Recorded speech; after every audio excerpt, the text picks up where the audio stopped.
Вот все. Все. Новый станок такой вот. 5 отверстий.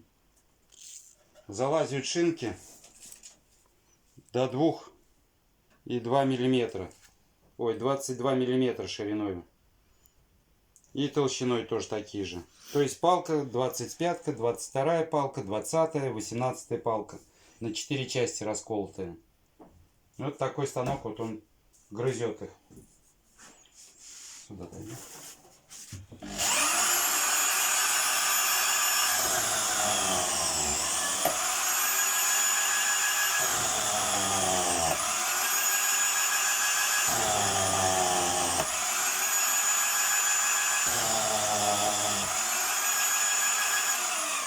Вот такая шинка получается.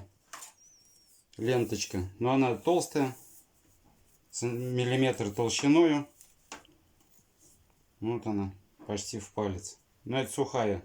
Если влажную, то она будет шире намного. Вот она так грызет это все.